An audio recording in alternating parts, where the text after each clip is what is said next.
서울의 어느 식당이었습니다. 저는 그날 제 인생에서 가장 긴 47분을 보냈습니다. 손에 쥔 것은 가늘고 매끈한 세막대 2개. 한국 사람들이 젓가락이라 부르는 물건이었죠. 무게라곤 거의 느껴지지 않을 만큼 가벼웠고 끝은 바늘처럼 가늘었습니다. 접시 위에는 투명하게 흔들리는 묵 한 조각이 놓여 있었습니다. 저는 그것을 집으려 했습니다. 단지 그것뿐이었어요. 미끄러졌습니다. 또 미끄러졌습니다. 새 젓가락 끝이 묵의 표면을 누를 때마다 묵은 스르르 도망쳤고 제 손가락은 의지를 잃은 듯 떨리기 시작했습니다. 이마에 땀이 맺혔습니다. 입안이 바싹 말라갔습니다. 카메라가 저를 정면으로 향하고 있었습니다. 저는 25년간 인간의 손을 연구한 사람이었습니다. 로봇이 어떻게 물건을 짚는지, 손가락이 어떤 힘으로 무엇을 얼마나 세게 쥐는지 전 세계가 제게 답을 묻던 사람이었어요. 제 연구실의 기계손은 10만 분의 1g까지 힘을 조절했습니다. 그런 제가 고작 묵 한 조각을 짚지 못하고 있었습니다. 그런데 그날 바로 옆자리에 앉은 5살짜리 한국 아이가 콩자반을 아무렇지 않게 집어 입에 넣었습니다. 작고 둥글고 기름에 미끄러운 콩을 그 아이는 접시를 쳐다보지도 않고 집어 올렸습니다. 한 번도 아니고 연달아 3번이나. 아이의 손가락은 마치 오래 훈련된 정밀기계처럼 부드럽게 움직였습니다. 누가 따로 가르쳐준 것도 아니었습니다. 그저 태어나서부터 매일 밥을 먹었을 뿐이라고 했습니다. 저는 그 모습을 멍하니 바라보다 저도 모르게 입을 열었습니다. 이게 사람 손으로 가능한 일인가? 손가락 정밀도 분야의 세계 권위자가 5살 아이에게 완전히 진날이었습니다. 그날 저는 제가 평생 믿어온 모든 것을 의심하기 시작했습니다. 매일 밥상 위에 무심코 놓이는 이 작은 쇠막대 하나가 대체 어떻게 한국을 세계 반도체 1위로 만들었을까요? 그리고 왜 같은 젓가락 문화권인 이웃 나라들조차 이 쇠젓가락만큼은 한국인을 끝내 따라오지 못하는 걸까요? 그 답을 찾기까지 저는 제 인생에서 가장 부끄러우면서도 가장 놀라운 한 달을 보내게 됩니다. 지금부터 제가 직접 겪은 그 이야기를 들려드리겠습니다. 영상 시작 전 구독과 좋아요로 대한민국의 미래를 응원해주세요. 제 이름은 라르스 베리만입니다. 스웨덴 사람이고 국제로봇공학학회 소속 정밀 그리퍼 연구소장이라는 긴 직함을 가지고 있죠. 그리퍼라는 건 쉽게 말해 로봇의 손가락입니다. 물건을 짚고 쥐고 옮기는 기계손이에요. 저는 그 손을 25년 동안 연구했습니다. 인간의 손가락이 어떻게 움직이는지, 어떤 힘으로 무엇을 쥐는지 그 모든 걸 숫자로 바꾸는 일이 제 평생의 업이었어요. 제 연구실은 스웨덴 남부의 작은 도시에 있었습니다. 창밖으로는 늘 잿빛 하늘과 차가운 바람이 보였죠. 저는 그 안에서 하루 종일 기계손을 들여다봤습니다. 우리가 만든 최신형 로봇손은 손가락 끝에 수백 개의 감각 소자를 달고 있었어요. 달걀을 깨트리지 않고 쥐 쓸 수 있었고 종이 한 장도 부기지 않고 집어 올릴 수 있었습니다. 저는 그게 자랑스러웠습니다. 인간의 손이 할 수 있는 일이라면 머지않아 기계가 더 잘하게 될 거라고 믿었거든요. 매일 아침 출근하면 저는 가장 먼저 그 기계손에 전원을 넣었습니다. 손가락이 천천히 펴지고 굽혀지는 모습을 한참 동안 바라봤죠. 그 움직임은 완벽했습니다. 떨림도 없고 망설임도 없고 피로도 없었어요. 저는 그 앞에서 종종 혼잣말을 했습니다. 인간의 손은 늙고 떨리지만 너는 영원히 정확하겠지? 그게 제 신앙이었습니다. 기계는 인간보다 우월하다는 믿음 말입니다. 저는 그런 사람이었습니다. 모든 걸 수치와 논문으로만 믿는 사람. 눈에 보이지 않는 것, 증명되지 않은 것은 한치도 인정하지 않았습니다. 동료들은 저를 두고 정이 없다고 했고 조수들은 제 앞에서 늘 긴장했습니다. 저는 그런 평판이 싫지 않았어요. 과학자는 차가워야 한다고 생각했으니까요. 감정은 데이터를 흐리게 만드는 안개일 뿐이라고 믿었습니다. 그러던 어느 날이었습니다. 그러니까 한국에 가기 1년쯤 전 독일의 한 학회장에서였죠. 저는 그곳에서 인간 손의 정밀도에 관한 발표를 하나 듣고 있었습니다. 발표자는 한국에서 온 공학자였습니다. 나이가 지긋한 분이었는데 화면에 손가락 관절 그림을 띄워놓고 차분하게 설명을 이어가고 있었어요. 저는 별 기대 없이 의자에 기대 앉아 있었습니다. 발표장은 절반쯤 비어 있었고 사람들은 다음 일정을 기다리며 휴대전화를 들여다보고 있었죠. 저 역시 다음 발표가 시작되기만을 기다리고 있었습니다. 손가락 관절이 어떻고 하는 이야기는 제게는 이미 수백 번도 더 들은 낡은 주제였으니까요. 그런데 발표 막바지에 그분이 이런 말을 했습니다. 한국 사람들의 손재주는 우연이 아닙니다. 우리는 어릴 때부터 매일 새 젓가락을 씁니다. 그 작은 습관이 손끝의 감각을 만들었다고 저는 생각합니다. 순간 저는 헛웃음이 나왔습니다. 옆자리 사람에게 들을 만큼 작게요. 새 젓가락이라니. 밥을 먹는 도구가 손재주를 만들고 그 손재주가 산업을 만들었다고? 저는 그게 전형적인 동양식 자기과시라고 생각했습니다. 자기 나라 문화에 특별한 의미를 부여하고 싶어하는 흔하디흔한 신화 말입니다. 발표가 끝나고 질의응답 시간이 되었을 때 저는 손을 들었습니다. 그리고 약간 비웃는 듯한 말투로 물었어요. 흥미로운 이야기군요. 그런데 그걸 증명할 데이터가 있습니까? 젓가락과 산업 경쟁력 사이의 상관계수라든가 통제된 실험이라든가요. 그분은 잠시 저를 바라보더니 조용히 웃으며 답했습니다. 증명할 수는 없습니다. 다만 직접 한번 써보시면 생각이 달라지실 겁니다. 저는 그 대답이 더 우습게 느껴졌습니다. 증명할 수 없다면 그건 과학이 아니라 믿음일 뿐이니까요. 저는 속으로 생각했습니다. 동양 사람들은 늘 이런 식이지. 데이터 대신 직관을, 논리 대신 정설을 내세운다고요. 저는 그 말을 한 귀로 듣고 한 귀로 흘렸습니다. 학회가 끝나고 스웨덴으로 돌아오는 비행기 안에서 저는 그 일을 거의 잊고 있었습니다. 다만 창밖의 구름을 보며 한 번쯤은 떠올렸던 것 같아요. 직접 써보면 생각이 달라진다니. 대체 무슨 자신감일까? 젓가락 하나에 그런 자부심을 가질 수 있다는 게 저로서는 도무지 이해되지 않았습니다. 기매식이 나왔을 때 저는 익숙하게 포크를 들어 닭고기를 찍었습니다. 아무 생각 없이 거의 본능처럼요. 손가락은 전혀 힘들이지 않았습니다. 그 순간에도 저는 깨닫지 못했습니다. 제 손이 평생 이 단순한 동작만 반복해왔다는 사실을 말입니다. 포크는 누구나 10분이면 익힐 수 있는 도구였습니다. 5살 아이도 80살 노인도 똑같이요. 그게 당연한 거라고 생각했습니다. 도구란 쉬워야 좋은 거니까요. 그때 저는 한 가지를 까맣게 모르고 있었습니다. 제 손가락은 평생 포크와 나이프만 쥐어온 손가락이었다는 사실을요. 빵을 자르고 고기를 찍는 데에는 더할 나위 없이 익숙했지만 그 손이 얼마나 단순한 동작만 반복해왔는지는 한 번도 생각해 본 적이 없었습니다. 포크를 줄 때 우리 손가락은 몇 개의 관절을 씁니다. 엄지와 검지, 그리고 손목. 기껏해야 5개 남짓의 관절이 움직이죠. 물건을 찍어 올리는 단순한 일이니까요. 저는 그게 손의 전부라고 생각했습니다. 인간의 손이란 결국 그 정도의 도구라고요. 그래서 기계가 곧 따라잡을 수 있다고 확신했던 겁니다. 하지만 쇠젓가락은 달랐습니다. 그 가늘고 미끄러운 두막대를 다루려면 손가락에 30개가 넘는 관절과 근육이 동시에 그것도 미세하게 협력해야 한다는 걸 저는 그때까지 전혀 몰랐습니다.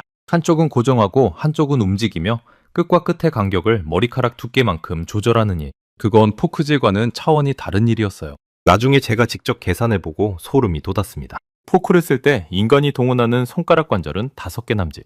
그런데 쇠젓가락을 제대로 쓰려면 손가락과 손목에 걸친 30개가 넘는 관절과 근육이 한꺼번에 미세하게 움직여야 했습니다. 5개와 30개.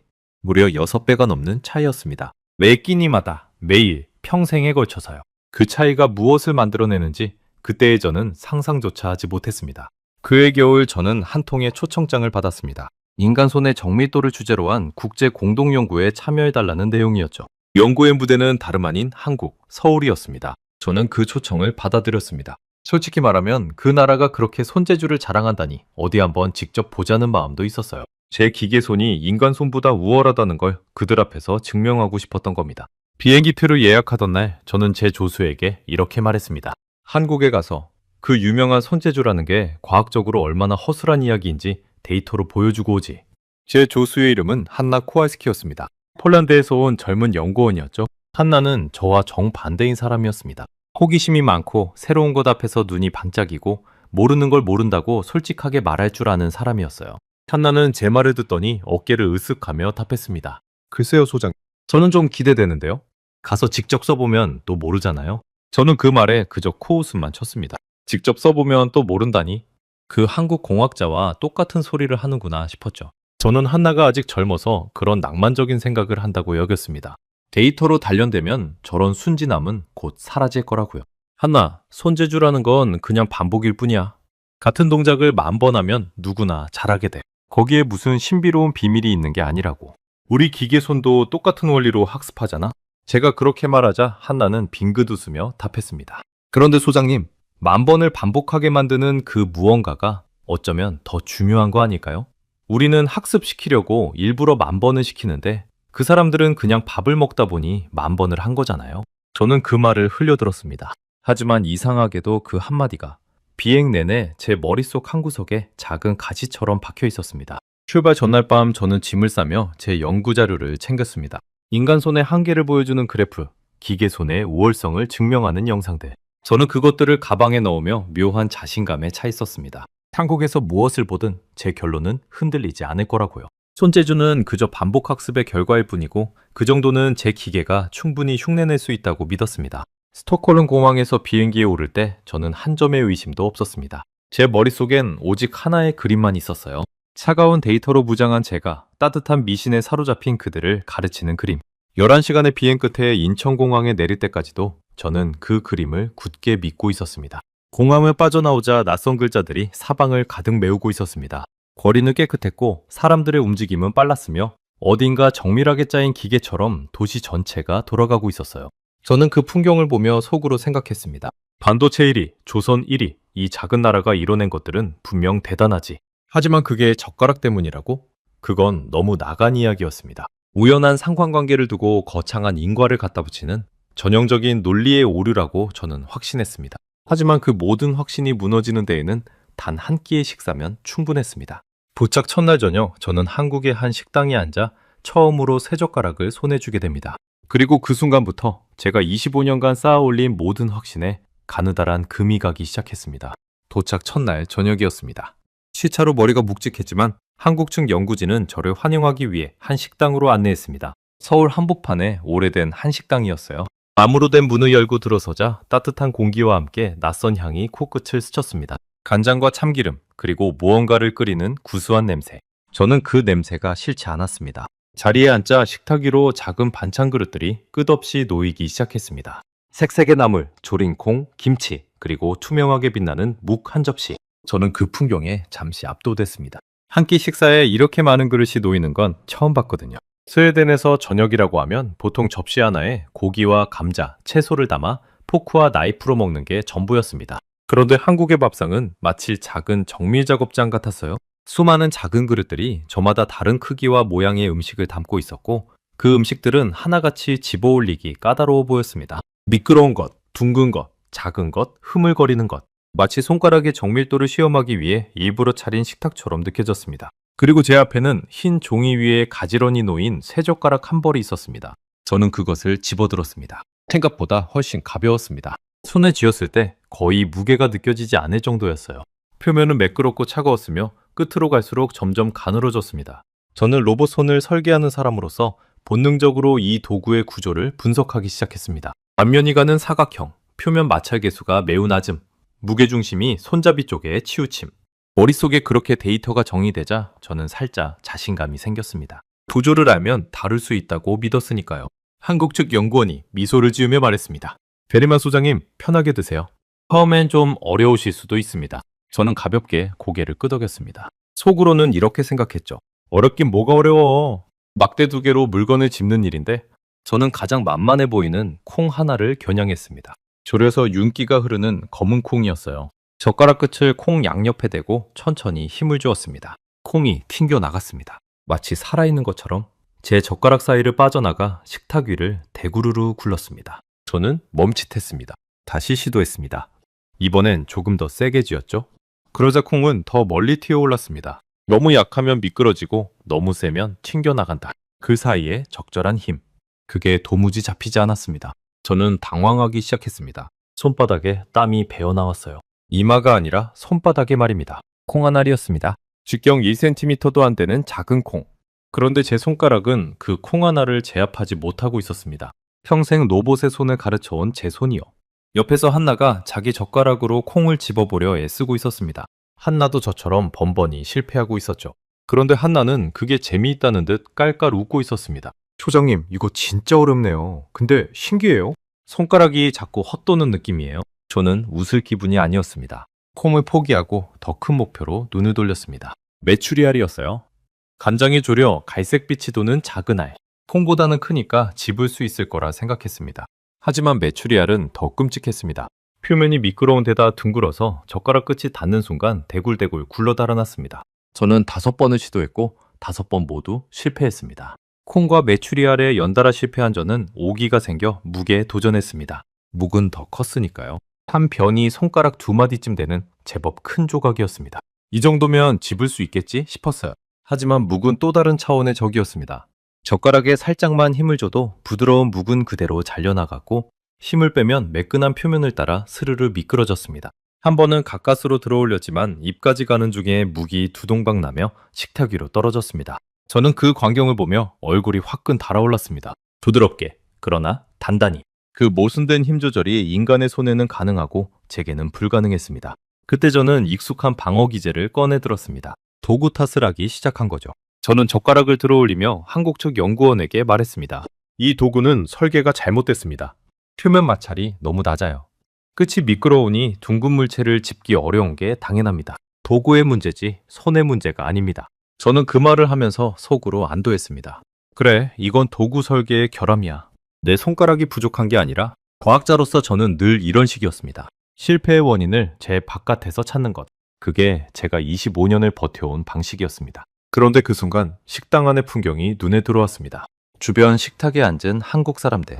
그들은 누구 하나 예외 없이 그 미끄럽다는 쇠젓가락으로 콩을, 메추리알을, 심지어 미끄러운 무까지 아무렇지 않게 집어먹고 있었습니다. 왕복을 입은 회사원도, 머리가 하얀 노인도, 그리고 제 옆 식탁에 어린아이까지요. 저는 입을 다물 수가 없었습니다. 제 논리가 맞다면, 도구가 잘못 설계됐다면 저들도 저처럼 쩔쩔매야 했습니다. 하지만 아무도 그러지 않았어요. 도구는 똑같았습니다. 똑같이 가볍고, 똑같이 미끄럽고, 똑같이 가늘었죠. 다른 건 도구가 아니라 그것을 쥔 손이었습니다. 제 안에서 무언가가 어긋나는 소리가 들렸습니다. 평생을 지탱해온 논리에 처음으로 균열이 가는 소리였어요. 만약 도구가 문제가 아니라면, 만약 정말로 손이 문제라면, 그렇다면 저들의 손과 제 손 사이에는 대체 무슨 차이가 있는 걸까요? 바로 그때였습니다. 옆 식탁에서 한 아이가, 그러니까 인트로에서 말씀드린 그 5살짜리 아이가 콩자반을 집어 입에 넣었습니다. 쳐다보지도 않고 망설이지도 않고요. 마치 숨을 쉬듯 자연스럽게요. 저는 그 작은 손가락을 뚫어지게 바라봤습니다. 아이의 엄지와 검지가 젓가락을 받치고 나머지 손가락들이 미세하게 균형을 잡는 모습. 그건 제가 설계한 그 어떤 로봇 손보다도 정교한 움직임이었습니다. 목구멍이 바짝 조여왔습니다. 저는 제가 한 말이 부끄러워졌습니다. 도구 탓이라니. 5살 아이가 아무렇지 않게 해내는 일을 두고 세계적인 권위자라는 제가 도구 핑계를 댔다니요. 저는 슬그머니 젓가락을 다시 집어들었습니다. 이번엔 자존심 같은 건 잠시 내려놓고 그 아이의 손가락 모양을 흉내내보려 했습니다. 하지만 흉내조차 쉽지 않았습니다. 제 손가락은 이미 평생을 포크에 맞춰 굳어 있었거든요. 젓가락을 쥐는 자세 자체가 어색했고 손가락 마디마디가 제 말을 듣지 않았습니다. 마치 외국어를 처음 배우는 입처럼 제 손은 이 낯선 문법 앞에서 완전히 굳어버렸습니다. 그날 밤 호텔로 돌아온 저는 쉽게 잠들지 못했습니다. 침대에 누워 천장을 바라보는데 자꾸만 그 아이의 손가락이 떠올랐습니다. 저는 휴대전화를 꺼내 검색을 하기 시작했습니다. 한국 젓가락, 손재주. 그러자 흥미로운 자료들이 쏟아져 나왔습니다. 같은 젓가락 문화권이라고 알려진 나라들조차 한국처럼 가늘고 미끄러운 쇠젓가락을 일상적으로 쓰지는 않는다는 사실. 이웃한 나라들은 대부분 나무나 대나무로 만든 더 두껍고 마찰이 큰 젓가락을 쓴다는 것. 오직 한국만이 이 다루기 가장 까다로운 쇠젓가락을 매일 모든 사람이 평생에 걸쳐 사용한다는 것이었습니다. 저는 화면을 내려다보며 묘한 기분에 사로잡혔습니다. 그렇다면 이건 단순한 식문화가 아니었습니다. 한 나라 전체가 태어나서 죽을 때까지 인류가 만든 가장 까다로운 식사도구로 매 끼니 손가락을 훈련하고 있다는 뜻이었으니까요. 의도하지 않은 그러나 거대한 규모의 훈련 말입니다. 저는 휴대전화를 내려놓고 제 오른손을 들어 올렸습니다. 어둠 속에서 손가락을 천천히 폈다 굽혔다 해봤습니다. 이 손은 무엇을 할 수 있을까? 평생 단순한 동작만 반복해온 이 손은 처음으로 저는 제 손이 부족할지도 모른다는 생각을 했습니다. 25년 만에 처음으로요. 검색을 더 해보니 흥미로운 자료가 하나 더 있었습니다. 한국에서 스테인리스 쇠 자락이 일반 가정까지 널리 퍼진 시기가 1970년대 무렵이라는 것이었습니다. 그리고 공교롭게도 한국이 정밀 제조업에서 본격적으로 도약하기 시작한 시기와 그 흐름이 겹쳐 있었습니다. 물론 이건 단순한 시기의 겹침일 뿐 인과를 증명하는 자료는 아니었습니다. 학자로서 저는 그 점을 분명히 선을 그었습니다. 하지만 이상하게도 그 두 개의 연대표가 나란히 놓여있는 모습이 자꾸 머릿속을 맴돌았습니다. 같은 시대에 한 나라의 손이 가장 까다로운 도구를 익히고 그 나라의 산업이 가장 정밀한 영역으로 올라섰다는 우연이요. 하지만 저는 아직 인정하지 않았습니다. 학자로서의 마지막 자존심이 남아있었거든요. 이건 그냥 익숙함의 차이일 뿐이다. 그들이 익숙하고 내가 낯선 것뿐이다. 거기에 무슨 산업이니 손기술이니 하는 거창한 의미를 붙이는 건 비약이다. 저는 그렇게 스스로를 다독였습니다. 그런데 그 다독임은 오래가지 못했습니다. 다음날 한나가 들뜬 목소리로 제게 한 가지 제안을 해왔거든요. 그리고 그 제안이 제 인생에서 가장 충격적인 하루로 저를 데려가게 됩니다. 그날 저는 기계가 결코 따라올 수 없는 인간 손의 비밀을 두 눈으로 직접 보게 되니까요. 다음날 아침 한나가 제 방문을 두드렸습니다. 손에는 종이 한 장이 들려 있었어요. 눈빛이 반짝이는 걸 보니 또 무언가를 발견한 모양이었습니다. 소장님, 어제 제가 좀 찾아봤는데요. 서울 근교에 정밀 가공을 가르치는 직업학교가 하나 있대요. 거기 선생님이 원래 금형가공 장인이셨다는데 손으로 머리카락 굵기의 부품을 다룬다고 해요. 우리 연구 주제랑 딱 맞지 않아요? 인간 손의 정밀도요. 가보면 어떨까요? 저는 잠시 망설였습니다. 손재주 이야기에 또 끌려가는 것 같아 자존심이 상했거든요. 하지만 한편으로는 제 로봇 손과 그 장인의 손을 직접 비교해보고 싶은 마음도 있었습니다. 어쩌면 그 비교를 통해 어제 흔들린 제 확신을 다시 세울 수 있을지도 모른다고 생각했죠. 인간의 손에도 분명 한계가 있을 테니까요. 가지. 단, 우리 그리퍼 시연 장비도 챙겨가자고. 비교를 해야 하니까. 그렇게 우리는 그날 오후 서울 외곽의 한 직업학교를 찾아갔습니다. 차를 타고 1시간 남짓 달리는 동안 창밖으로는 거대한 공장 단지들이 끝없이 스쳐 지나갔습니다. 반도체 공장, 자동차 부품 공장, 정밀 기계 공장. 작은 나라라고 들었는데 그 안을 채운 산업의 밀도는 제가 본 어느 나라보다 빽빽했습니다. 저는 그 풍경을 보며 어제의 의문이 다시 떠올랐습니다. 이 모든 정밀 산업을 떠받치는 손들은 대체 어디서 그 감각을 얻은 걸까? 학교는 낡았지만 정갈한 건물이었어요. 복도에는 기름 냄새와 쇠 냄새가 은은하게 배어 있었고 실습실 안에는 작은 공작 기계들이 줄지어 놓여 있었습니다. 벽에는 학생들이 직접 깎은 금속 부품들이 전시되어 있었는데 그 정교함에 저는 잠시 발걸음을 멈췄습니다. 톱니바퀴 하나하나가 마치 시계장인의 작품처럼 매끈했거든요. 그곳에서 우리는 정민서 선생님을 만났습니다.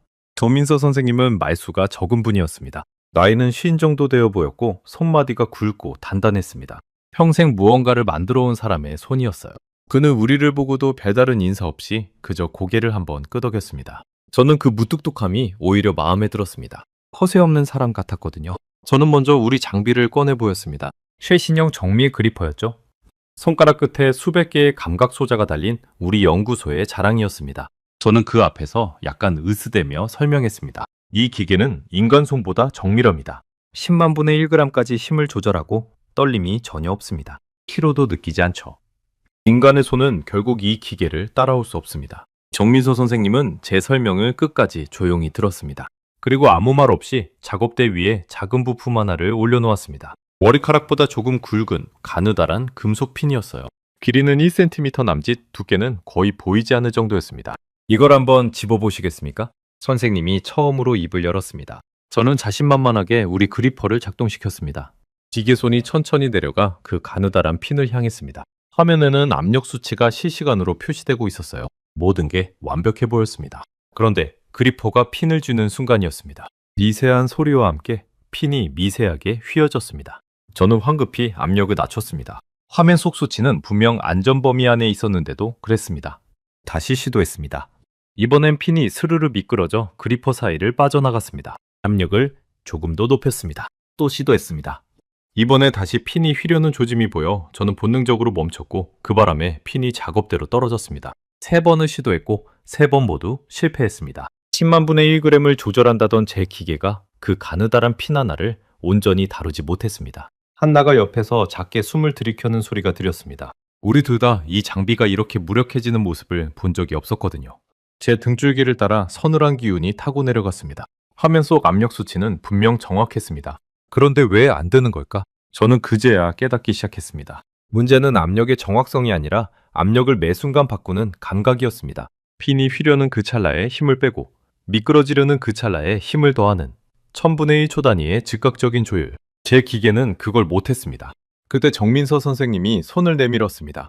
그리고 맨손으로 그 가느다란 핀을 집어들었습니다. 엄지와 검지 사이에 핀을 끼우고 그것을 이리저리 돌려가며 살펴봤습니다. 핀은 휘지도 미끄러지지도 않았습니다. 선생님의 손가락은 핀이 보내는 미세한 신호를 그때그때 읽어내며 힘을 끊임없이 조절하고 있었습니다. 저는 그 모습을 숨죽인 채 바라봤습니다. 기계는 정해진 힘으로 잡습니다. 사람은 물건이 하는 말을 들으며 잡습니다. 그 말을 들으며 저는 우리 연구소의 지난 10년을 떠올렸습니다. 우리는 핀이 휘는 순간을 강제하기 위해 더 빠른 센서를 달았고 미끄러짐을 막기 위해 더 정밀한 모터를 붙였습니다.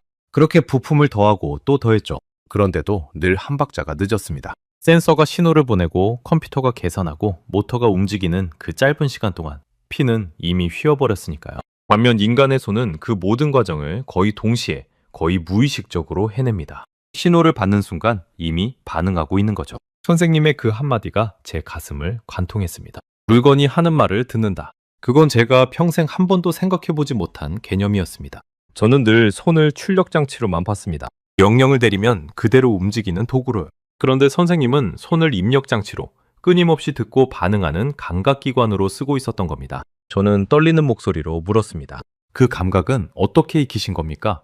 특별한 훈련이라도 받으신 건가요? 선생님은 잠시 생각하더니 의외의 대답을 했습니다. 특별한 건 없습니다. 그냥 어릴 때부터 매일 젓가락질을 했죠. 콩 집고, 멸치 집고, 깻잎 한 장 떼어내고. 그러다 보니 손이 알아서 힘을 조절하더군요. 금영이를 시작했을 때 제 손은 이미 그 감각을 알고 있었습니다. 순간 식당에서 본 그 아이의 손가락이 다시 떠올랐습니다. 콩을 집던 5살 아이, 그리고 지금 제 앞에서 머리카락 굵기의 핀을 다루는 장인. 두 사람의 손은 같은 뿌리에서 나온 것이었습니다. 매일의 젓가락질이라는 평범하기 짝이 없는 그 뿌리에서요. 그날 밤 호텔로 돌아와 저는 또 다른 자료를 찾아봤습니다. 손끝 감각이 중요한 분야에서 한국이 어떤 성적을 내고 있는지 궁금했거든요. 결과는 놀라웠습니다. 한국은 양궁에서 수십 년째 세계 정상의 자리를 지키고 있었습니다. 하이슈이를 놓는 그 찰나의 손끝 감각이 승부를 가르는 종목에서요. 타격에서도 마찬가지였습니다. 방아쇠를 당기는 손가락의 미세한 떨림 하나가 메달의 색을 바꾸는 그 종목에서 한국은 늘 강자였습니다. 물론 이건 역시 젓가락 때문이라고 단정할 수는 없었습니다. 하지만 정밀한 손끝 감각을 요구하는 분야마다 한국의 이름이 빠지지 않는다는 사실이 저는 점점 우연으로만 보이지 않았습니다. 저는 그날 충격적인 비교를 직접 목격했습니다. 우리 기계 손은 핀을 다루는 데 3번 모두 실패했습니다. 반면 선생님의 손은 단 한 번에 성공했습니다. 우리 연구소가 10년 넘게 수백억을 들여 개발한 최첨단 그리퍼가 평생 젓가락질을 해온 한 장인의 맨손에 완패한 것이었습니다. 그날 오후 내내 저는 선생님이 일하는 모습을 지켜봤습니다. 선생님은 다양한 작업을 보여주었습니다. 얇은 금속판을 손끝 감각만으로 일정한 두께로 다듬는 일, 미세한 나사를 정확한 힘으로 조이는 일, 깨지기 쉬운 부품을 부드럽게 들어올리는 일. 그 모든 동작에서 선생님의 손가락은 매 순간 다르게 힘을 조절하고 있었습니다. 마치 손가락 하나하나가 따로 생각하는 것처럼요. 특히 인상적이었던 건 선생님이 눈을 감고도 작업을 한다는 점이었습니다. 얇은 금속판의 표면을 손끝으로 쓸어보는 것만으로 어디가 얼마나 두꺼운지를 정확히 짚어냈습니다. 이건 여기가 100분의 1mm쯤 두껍습니다. 손끝에 걸리는 게 있어요. 저는 믿을 수 없어서 측정기로 확인해봤습니다. 선생님의 말이 맞았습니다. 사람의 손끝이 정밀 측정기와 다투고 있었던 겁니다. 저는 그 순간 인간의 손이 단순한 운동기관이 아니라 하나의 정밀 센서라는 걸 깨달았습니다. 그것도 평생 보정 작업을 거친 세상에서 가장 정교한 센서요. 학생들도 마찬가지였습니다. 실습실의 젊은 학생들이 작은 부품을 다루는 손놀림은 제 연구소의 박사급 연구원들보다 훨씬 안정적이었습니다. 저는 한 학생에게 물어봤습니다. 손이 떨리지 않는 비결이 뭐냐고요? 학생은 어리둥절한 표정으로 답했습니다. 비결 같은 건 없고 그냥 어릴 때부터 손으로 뭘 많이 했다는 거였습니다. 그 무심한 대답이 제게는 가장 큰 충격이었습니다. 저는 노트를 꺼내 정신없이 기록했습니다. 그런데 기록을 하면 할수록 제 가슴 한구석이 점점 무거워졌습니다. 제가 적고 있는 건 제 기계 손이 따라갈 수 없는 인간 손의 능력 목록이었으니까요. 저는 25년을 인간 손을 넘어서려 애써왔습니다. 그런데 지금 제 손으로 인간 손의 위대함을 기록하고 있었습니다. 펜을 쥔 손이 미세하게 굳어가는 게 느껴졌습니다. 쉬는 시간에 한나가 조심스럽게 제게 다가와 속삭였습니다. 소장님, 우리가 그렇게 만들려고 애썼던 그 부드러운 힘 조절을요. 저분은 그냥 어릴 때부터 손에 가지고 계셨던 거잖아요. 우리가 못 만든 걸 한국 사람들은 5살에 손에 쥐고 있었던 거예요. 저는 아무 대답도 하지 못했습니다. 한나의 말이 정확했기 때문입니다. 우리는 수많은 연구원과 막대한 비용을 들여 인간 손의 부드러운 힘 조절을 기계로 재현하려 했습니다. 하지만 그건 우리가 만들어내야 할 기능이 아니라 한국 사람들이 이미 매일의 식사 속에서 자연스럽게 길러온 능력이었습니다. 그날 저녁 직업학교를 나서며 저는 하늘을 올려다봤습니다. 서울의 하늘은 맑았습니다. 저는 제 오른손을 가만히 들여다봤습니다. 이 손은 아직 콩 하나 제대로 못 집는 손이었습니다. 그런데 같은 인간의 손인데 누군가는 머리카락 굵기의 핀을 자유자재로 다루고 있었습니다. 그 차이는 타고난 것이 아니었습니다. 매일의 반복이 만든 것이었습니다. 돌아오는 차 안에서 저와 한나는 한참 동안 말이 없었습니다. 침묵을 깬 건 한나였습니다. 소장님, 저 오늘 좀 무서웠어요. 우리가 만들려던 미래가 누군가에겐 이미 오래된 일상이었다는 게요. 우리는 그걸 첨단 기술이라고 불렀는데 한국 사람들에겐 그냥 밥 먹는 일이었잖아요. 저는 창밖을 바라보며 천천히 고개를 끄덕였습니다. 한나의 말이 맞았습니다. 우리는 미래를 향해 달려가고 있다고 믿었지만 그 미래의 한 조각은 이미 누군가의 식탁 위에 매일 놓여 있었던 겁니다. 저는 그제야 어렴풋이 느끼기 시작했습니다. 어쩌면, 정말 어쩌면 그 한국 공학자의 말이 완전히 틀린 건 아닐지도 모른다고요. 채젓가락이 반도체를 만들었다고 단정할 수는 없습니다. 하지만 매일 반복되는 정밀한 손동작이 한 사람의, 나아가 한 나라의 손끝 감각을 길러낸다는 것. 그것만큼은 제가 두 눈으로 직접 본 사실이었습니다. 하지만 진짜 충격은 아직 시작도 하지 않았습니다. 다음날 정민서 선생님이 저를 한 곳으로 데려가겠다고 했거든요. 한국의 정밀 제조업이 실제로 돌아가는 현장. 그곳에서 저는 제 평생의 확신을 완전히 무너뜨리는 광경과 마주하게 됩니다. 그로부터 사흘 뒤 새벽이었습니다. 정민서 선생님이 직접 차를 몰고 호텔 앞으로 저를 데리러 왔습니다. 아직 해도 뜨지 않은 시간이었어요. 선생님은 오늘 보여줄 곳이 있다며 별다른 설명 없이 차를 출발시켰습니다. 1시간 반쯤 달렸을까? 우리는 거대한 산업단지에 도착했습니다. 그곳은 반도체와 정밀 부품을 만드는 한 가공 현장이었습니다. 거대한 건물 외벽에는 큼지막한 회사 로고가 붙어 있었고 그 규모만으로도 압도되는 느낌이었습니다. 출입 절차는 까다로웠습니다. 신분 확인을 여러 번 거치고 신발을 갈아 신고 머리부터 발끝까지 먼지 한 톨 들어가지 않는 방진복을 입어야 했죠. 거울에 비친 제 모습은 마치 우주복을 입은 것 같았습니다. 선생님은 이곳이 머리카락의 수천 분의 1 두께를 다루는 곳이라고 했습니다. 그 말을 듣는 순간 제 입안이 바짝 말랐습니다. 머리카락의 수천 분의 1이라니. 제 연구소에서도 들어본 적 없는 정밀도였습니다. 방진복을 입으며 저는 묘한 긴장에 휩싸였습니다. 지난 며칠간 식당에서 직업학교에서 흔들렸던 제 확신이 이곳에서는 어떤 결말을 맞을지 두려웠던 겁니다. 솔직히 말하면 저는 마지막 희망을 품고 있었습니다. 어쩌면 이 거대한 반도체 공장은 전부 자동화되어 있을 거라고요. 사람 손이 끼어들 틈 없이 오직 기계만이 돌아가는 곳일 거라고요.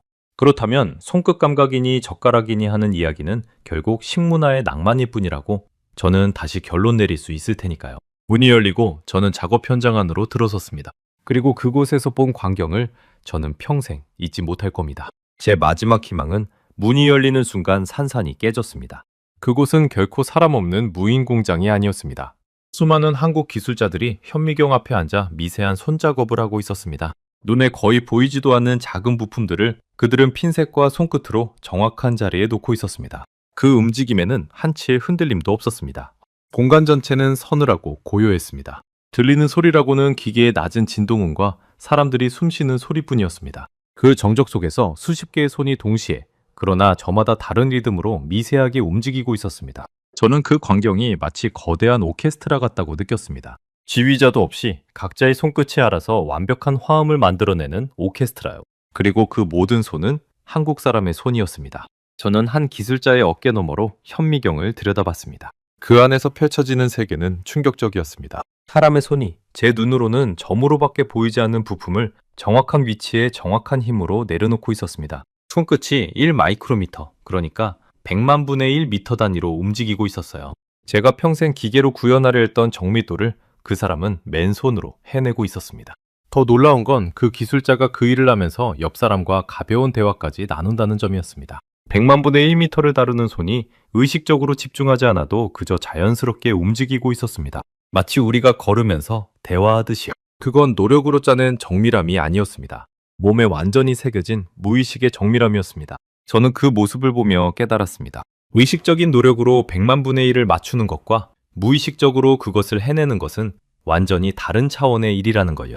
그리고 그 무의식의 정밀함은 평생에 걸친 반복으로만 만들어질 수 있다는 거예요. 저는 옆에 선 현장 책임자에게 떨리는 목소리로 물었습니다. 이런 작업을 사람이 직접 합니까? 전부 기계로 하는 게 아니고요? 책임자는 고개를 끄덕이며 답했습니다. 기계가 하는 부분도 많습니다. 하지만 가장 미세하고 까다로운 마무리는 결국 사람 손이 가장 정확합니다. 기계는 정해진 대로만 움직이지만 사람 손은 매 순간 상황을 읽으니까요. 특히 우리나라 기술자들은 손끝 감각이 좋기로 유명합니다. 다른 나라 공장에서도 한국 기술자를 모셔가려고 하죠. 그 말을 듣는 순간 제 심장이 빠르게 뛰기 시작했습니다. 며칠 전 직업학교에서 들은 말이 그대로 현실에서 증명되고 있었으니까요. 손끝 감각. 그 추상적이던 단어가 지금 제 눈앞에서 세계 최고의 반도체를 만들어내고 있었습니다. 저는 문득 1년 전 독일의 그 학회장이 떠올랐습니다. 한국 공학자가 손재주는 세 젓가락에서 나온다고 말했을 때 제가 헛웃음을 지었던 그 순간이요. 저는 그를 자기 나라 문화를 과대 포장하는 사람이라고 비웃었습니다. 증명할 데이터가 있냐고 비아냥거렸습니다. 그런데 지금 그가 말한 그 데이터가 제 눈앞에 세계 1위 반도체 공장의 모습으로 펼쳐져 있었습니다. 부끄러움이 목까지 차올랐습니다. 진짜 증명을 외면한 건 데이터를 믿는다던 저였습니다. 저는 그날 머릿속으로 숫자들을 차곡차곡 쌓아 올리기 시작했습니다. 작은 것부터요. 먼저 콩 하나에 직경 1cm도 안 되는 제가 식당에서 끝내 집지 못한 그 콩. 그 다음은 머리카락 굵기의 핀. 직경 1mm도 안 되는 직업학교에서 제 기계가 3번 모두 실패한 그 핀. 그 다음은 100분의 1mm. 정민서 선생님이 눈을 감고도 손끝으로 짚어낸 그 두께의 차이. 그리고 지금 머리카락의 수천 분의 1, 100만 분의 1m를 다루는 이 현장. 1cm에서 시작해 100만 분의 1m까지. 단위가 10,000배, 10만 배씩 작아지는 동안 한국인의 손은 단 한 번도 멈추지 않고 따라오고 있었습니다. 아니, 따라오는 정도가 아니라 그 모든 영역을 지배하고 있었습니다. 제 기계는 첫 번째 단계인 핀에서 이미 무너졌는데 말입니다. 그 격차를 깨닫는 순간 제 손끝이 차갑게 식어가는 게 느껴졌습니다. 그리고 마지막 숫자가 제 머릿속에서 폭발하듯 떠올랐습니다. 한국이 보유한 메모리 반도체의 세계 시장 점유율 70% 안팎. 전 세계 메모리 반도체 10개 중 7개가 한국에서 나온다는 뜻이었습니다. 스마트폰에도 컴퓨터에도 자동차에도 그리고 제 연구소의 컴퓨터에도 한국이 만든 반도체가 들어있었습니다. 제가 매일 쓰는 그 기계의 심장이 바로 한국 사람들의 손끝에서 나온 것이었습니다.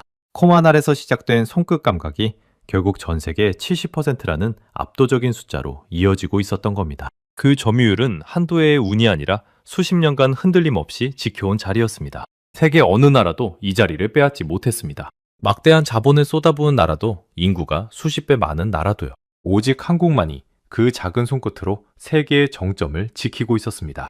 저는 그 자리에 멍하니 서 있었습니다. 전진보관으로 식은땀이 흘러내리는 게 느껴졌습니다. 제가 평생 부정해온 가설이 부정할 수 없는 현실의 모습으로 제 앞에 펼쳐져 있었습니다. 매일의 젓가락질로 길러진 손끝 감각.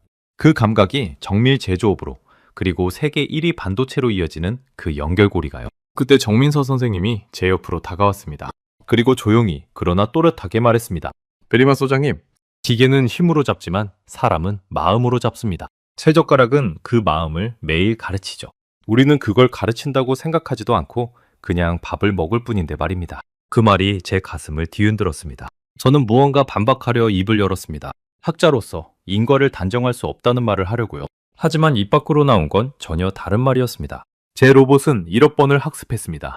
저 사람들의 손은 그냥 밥을 먹었을 뿐인데 말을 하는데 목소리가 떨렸습니다. 제 평생을 건 연구가 한 끼 식사 앞에서 초라해지는 순간이었습니다. 우리 연구소가 1억 번의 학습 데이터를 쏟아부어 만든 기계 손이 평생 밥을 먹어온 한국인의 손을 따라가지 못하고 있었습니다. 저는 그 사실을 더는 외면할 수 없었습니다. 저는 현미경 앞에 앉은 한 나이든 여성 기술자를 한참 바라봤습니다. 그분의 손은 주름지고 거칠었지만 그 움직임만큼은 제가 본 어떤 기계보다도 정교했습니다. 저는 그분에게 다가가 조심스럽게 물었습니다. 이 일을 얼마나 오래 하셨냐고요? 그분은 미소를 지으며 손은 멈추지 않은 채로 답했습니다. 한 30년 됐죠? 그런데 손이 떨려서 못하겠다 싶은 날은 한 번도 없었어요. 젊을 때부터 손으로 하는 건 다 자신 있었거든요. 우리 어머니가 그러셨어요. 젓가락질 똑바로 하는 애가 뭐든 잘한다고요. 그분은 잠시 손을 멈추고 저를 올려다봤습니다. 그러고는 살짝 웃으며 덧붙였습니다. 외국분이 우리 손이 신기하신가 봐요. 근데 우리는 이게 뭐 대단한 건지도 몰라요. 그냥 어릴 때부터 하던 거라서 콩자반 못 집으면 밥상에서 핀잔 들었거든요. 그러다 보면 어느새 손이 알아서 해요. 저는 그 말을 들으며 며칠 전 식당에서 콩 한 알 앞에 쩔쩔매던 제 모습이 떠올랐습니다. 그분에게는 너무도 당연해서 대단한 줄도 모르는 그 일이 세계적인 권위자라는 제게는 끝내 넘지 못한 벽이었습니다. 그 간극이 바로 평생의 반복이 만든 차이였습니다. 저는 그 말에 가슴이 먹먹해졌습니다. 젓가락질 똑바로 하는 애가 뭐든 잘한다. 그건 한국의 어느 어머니나 했을 평범한 말이었습니다. 그런데 그 평범한 말 속에 세계가 부러워하는 손기술의 비밀이 담겨 있었던 겁니다. 누구도 거창하게 가르치지 않았고 누구도 산업을 위해 지킨 게 아니었습니다. 그저 밥상에서 어머니가 자식에게 매일 자연스럽게 전해진 것이었습니다. 그날 현장에 나오며 저는 25년간 단 한 번도 흔들리지 않았던 제 확신이 완전히 무너지는 걸 느꼈습니다. 기계가 인간 손을 곧 넘어선다던 제 믿음, 손재주와 산업은 무관하다던 제 단정, 그 모든 것이 한국이라는 나라 앞에서 산산조각 났습니다. 현장을 나오기 전 책임자가 한 가지 이야기를 더 들려주었습니다. 같은 젓가락 문화권인 이웃 나라들에서도 정밀제조 인력을 많이 쓰지만 가장 미세한 수작업 마무리에서는 한국 기술자의 손끝을 따라오기 어렵다는 평가가 업계에 있다는 것이었습니다. 흥미로운 건 그 이웃 나라들은 대부분 나무 젓가락을 쓴다는 점이었습니다. 더 굵고 더 마찰이 크고 그래서 더 쉬운 젓가락을요. 오직 한국만이 가장 다루기 어려운 새 젓가락을, 그것도 온 국민이 매일 평생 사용하고 있었습니다. 저는 또 한 가지 사실을 떠올렸습니다. 한국에서 스테인리스 쇠자락이 가정마다 자리 잡은 시기가 1970년대였고 바로 그 무렵부터 한국의 정밀 제조업이 무섭게 성장하기 시작했다는 것을요. 그 세대의 아이들이 매일 쇠젓가락으로 손끝을 단련하며 자랐고 그 손이 자라 공장으로 연구소로 들어갔습니다. 물론 이것만으로 인과를 단정할 수는 없었습니다. 하지만 이 모든 조각이 한 방향을 가리키고 있다는 사실은 저를 깊이 흔들었습니다. 그래서 저는 마지막까지 한 가지 신중함은 지켰습니다. 쇠젓가락이 반도체를 만들었다고 인과를 단정할 수는 없다는 것. 세상에는 수많은 요인이 얽혀 있고 한 가지 원인으로 모든 걸 설명하는 건 위험하니까요. 한국의 교육열도, 근면함도, 국가적 투자도 모두 중요한 요인이었습니다. 하지만 그럼에도 불구하고 저는 더 이상 그 쇠젓가락을 비웃을 수 없게 되었습니다. 매일 반복되는 정밀한 손동작이 한 나라의 손끝 감각을 길러낸다는 가설은 비웃을 일이 아니었습니다. 그건 제가 콩하나에서 반도체 70%까지 두 눈으로 직접 따라온 길이었으니까요. 저는 한 가지를 분명히 깨달았습니다. 제가 평생 거꾸로 알고 있었다는 사실을요. 저는 늘 손이 도구를 다룬다고 생각했습니다. 손이 주인이고 도구는 종이라고요.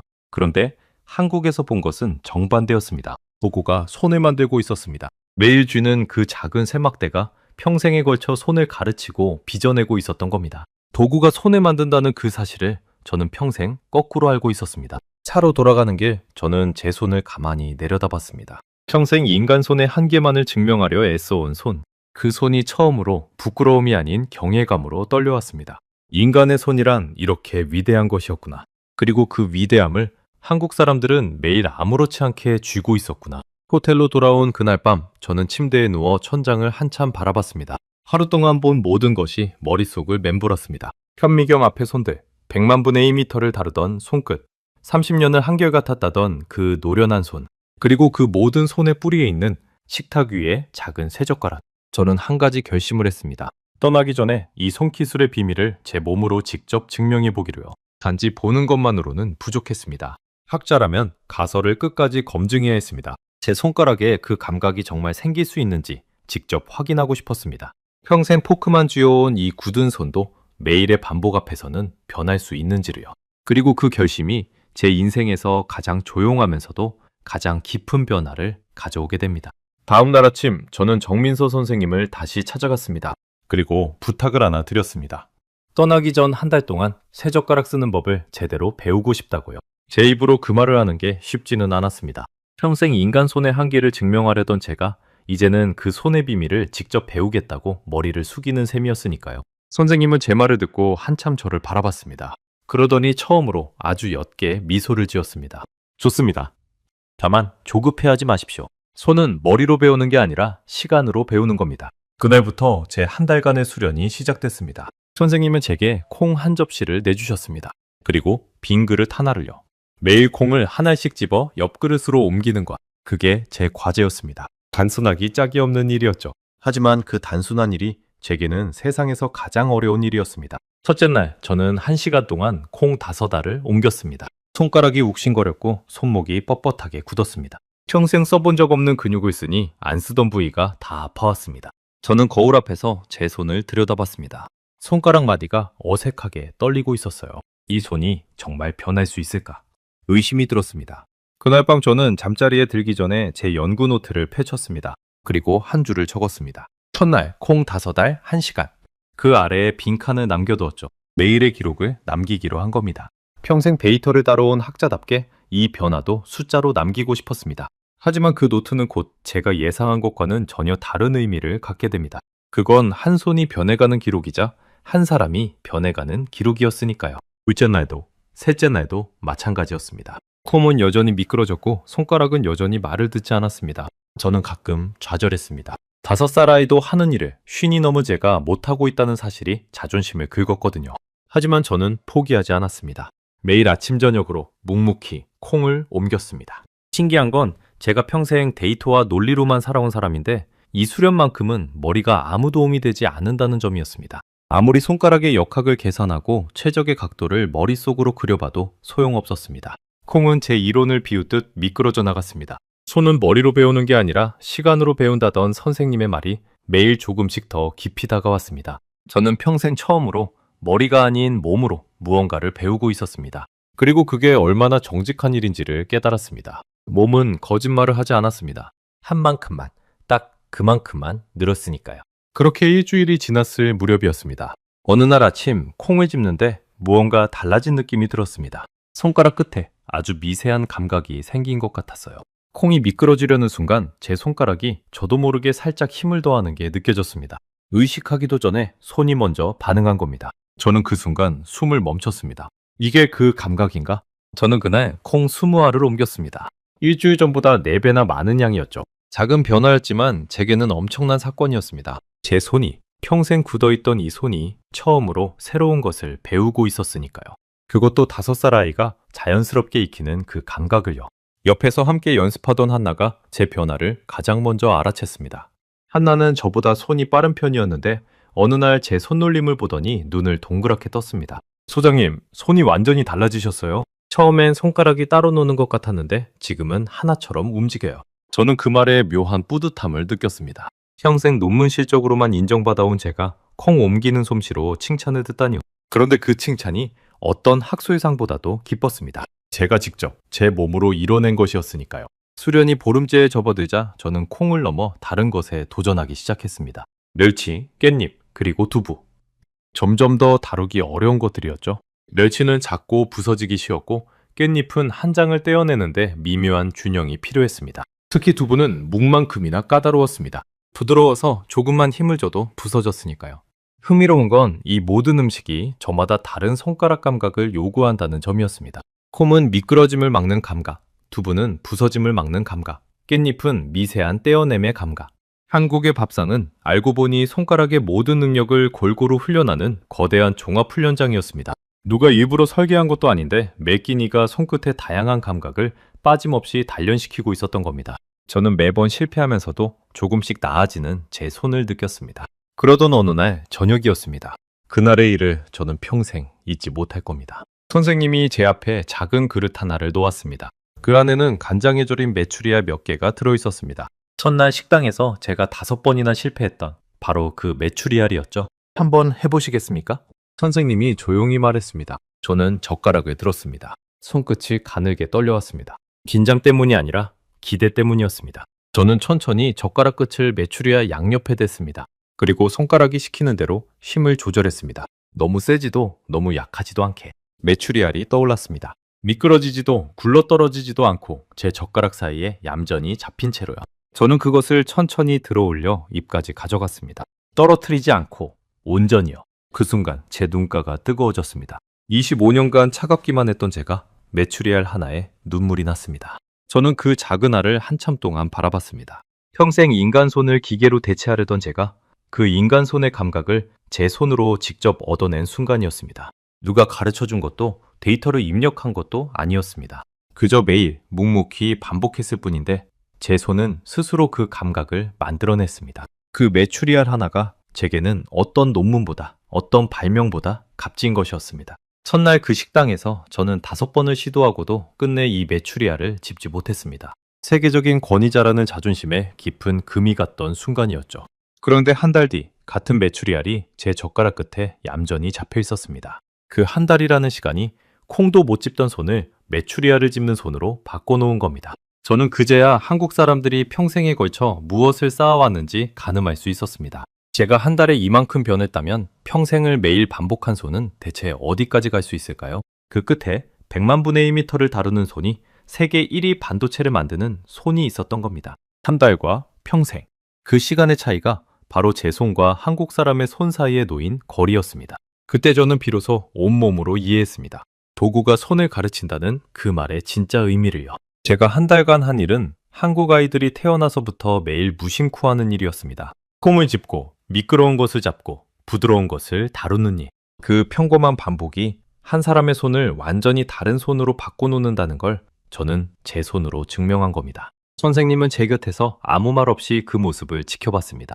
그리고 한참 뒤에야 조용히 입을 열었습니다. 이제 아시겠습니까?